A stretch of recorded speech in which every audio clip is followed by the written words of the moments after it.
News में आपका स्वागत है। मैं हूं आपके साथ वीना। छत्तीसगढ़ के बिलासपुर में पुलिस की लगातार कोशिशों के बावजूद अपराध नहीं थम रहा है। जी हां, यहां गांजा तस्करी का पूरा पूरा नेटवर्क चल रहा है। वहीं अवैध कबाड़ का कारोबार भी खूब फल फूल रहा है।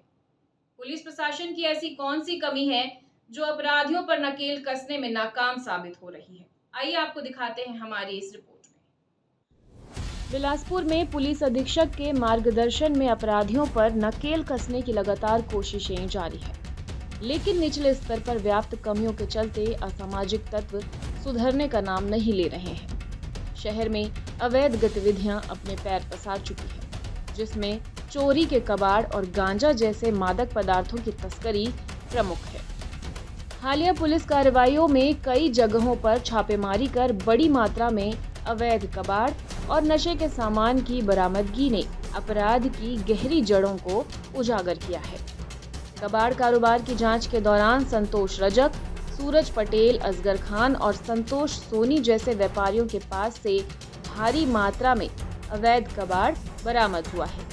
ये दर्शाता है कि चोरी के सामान को खुलेआम खरीदा और बेचा जा रहा है, जो न केवल चोरी को बढ़ावा देता है बल्कि शहरी सुरक्षा व्यवस्था को भी कमजोर करता है।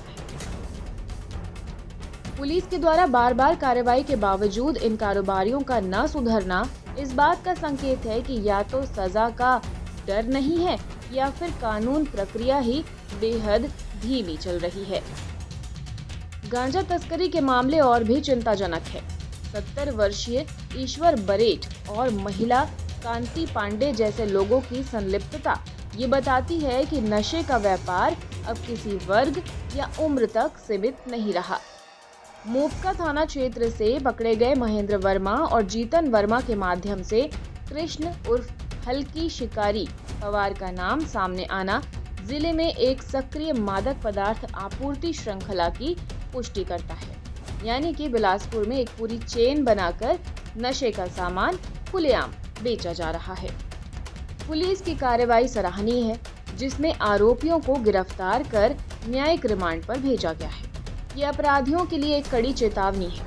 हालांकि ये भी स्पष्ट है कि केवल गिरफ्तारियां ही पर्याप्त नहीं है, जरूरत है इन मामलों की सुनवाई तेजी से हो, दोषियों को जल्द से जल्द सजा मिले और अपराध की पुनरावृत्ति रोकी जाए। इसके साथ ही पुनर्वास और नशा मुक्ति के सामाजिक उपायों को भी समानांतर रूप से लागू करना आवश्यक है। कबाड़ और गांजा जैसे अवैध कारोबार कानून व्यवस्था को चुनौती देते हैं और समाज की जड़ों को खोखला करते हैं।